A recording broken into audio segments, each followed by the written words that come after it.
Have you ever noticed that some people can sit in a quiet room with nothing but their own thoughts and feel perfectly fine? No phone, no music, no desperate urge to scroll. Meanwhile, your brain might start pacing like a caged animal after 30 seconds of silence. It's tempting to assume those people are just busier, or maybe they're more productive, or they have more exciting lives. But psychology tells a very different story, because the people who rarely get bored aren't necessarily doing more. In many cases, they're simply experiencing their inner world in a completely different way. Think about boredom for a moment. We usually treat it like a lack of stimulation, as if the world has failed to entertain us. But boredom isn't really about what's happening around you. It's about what's happening inside your mind. Two people can sit in the exact same situation, doing the exact same thing, and one feels restless and irritated, while the other feels calm, curious, or even quietly entertained. The difference isn't the environment, it's the relationship they have with their own attention.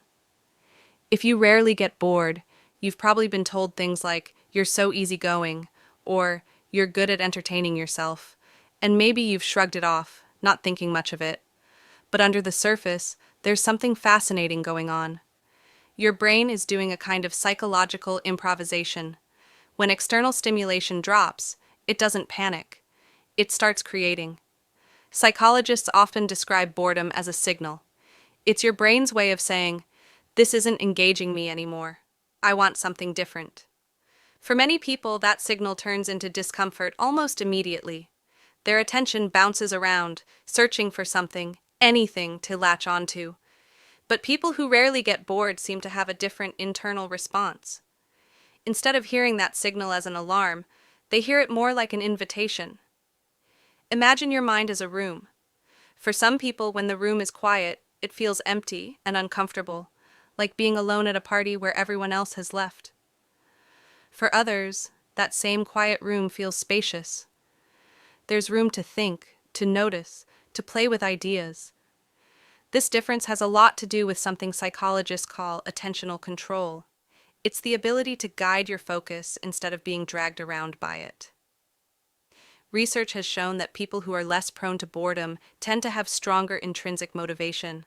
That means they don't rely as heavily on external rewards or stimulation to feel engaged. Their interest comes from within. Give them a simple task, a slow afternoon, or even nothing at all, and their brain starts asking questions. What if I think about this? What if I notice that? What if I connect this idea to something else? There's also a strong link between low boredom and curiosity. Curiosity is like a mental lens that turns ordinary things into something slightly more interesting. A bored mind sees a waiting room. A curious mind notices the patterns on the floor, wonders about the lives of the people nearby, or drifts into a thought about something completely unrelated.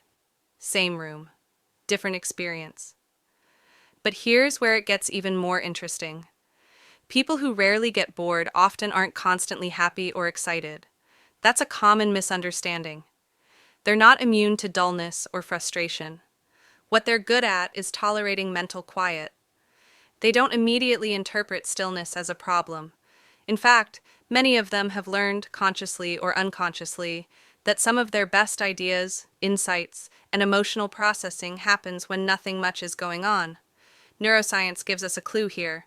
When the brain isn't focused on an external task, it often switches into what's called the default mode network. This network is active during daydreaming, reflection, and self-referential thinking. It's where your brain connects past experiences, imagines future possibilities, and makes sense of your inner world.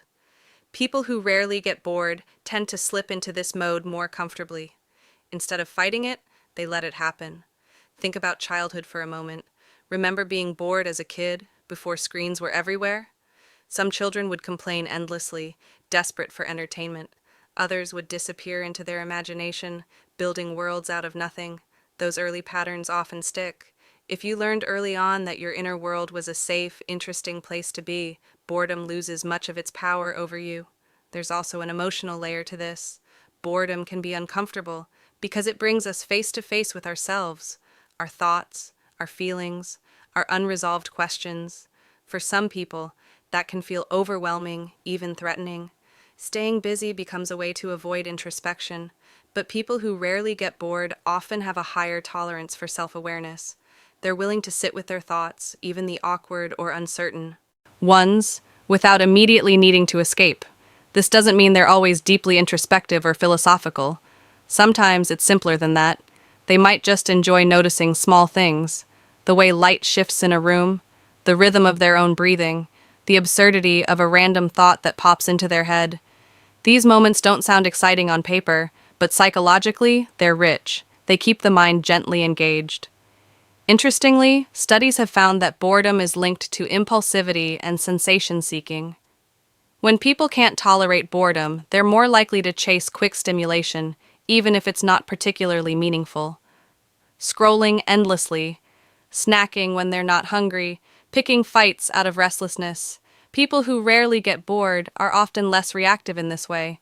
They don't need constant novelty because their brain can stretch a moment and find something in it.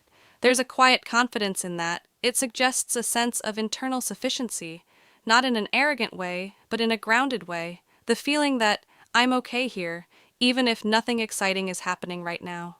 In a culture that constantly pushes stimulation, productivity, and entertainment, that ability is almost rebellious. Of course, this trait isn't without its downsides. People who rarely get bored can sometimes stay in situations longer than they should. Unfulfilling jobs, one-sided relationships, stagnant routines. Because boredom isn't pushing them to change, they might tolerate environments that aren't truly nourishing. What looks like patience can sometimes be inertia. Psychology reminds us that boredom, in the right dose, can be useful. It's a signal that something needs to shift. But when balanced with self-awareness, this low boredom tendency becomes a powerful strength. It allows for deeper focus, greater creativity, and a more reflective relationship with life. Many artists, thinkers, and innovators throughout history had long stretches of quiet, repetitive days. What made them different wasn't constant excitement. It was the ability to stay mentally alive during the quiet. If you rarely get bored, you might notice that your mind naturally wanders into what if territory. What if things worked differently? What if this idea connected to that one? This kind of thinking isn't loud or flashy. It's subtle, and it thrives in the absence of noise.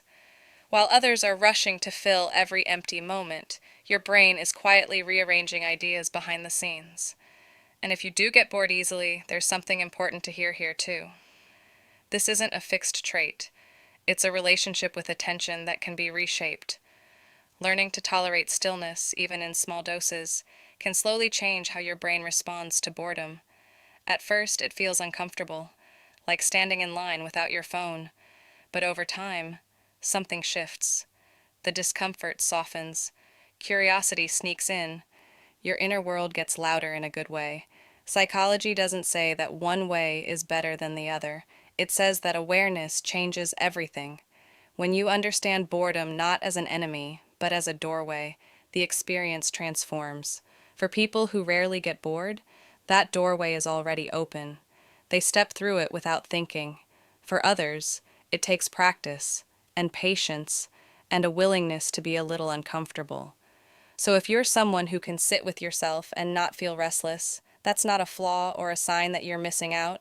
It's a quiet skill, a form of mental resilience, and in a world constantly competing for your attention, it might be one of the most underrated psychological strengths there is. Next time you find yourself in a slow moment, instead of rushing to escape it, try staying just a little longer. Notice what your mind does when it's not being fed. You might be surprised by how much is already there. And if this made you reflect on your own relationship with boredom, I'd love to hear your thoughts. Sometimes the most interesting conversations start in the quiet,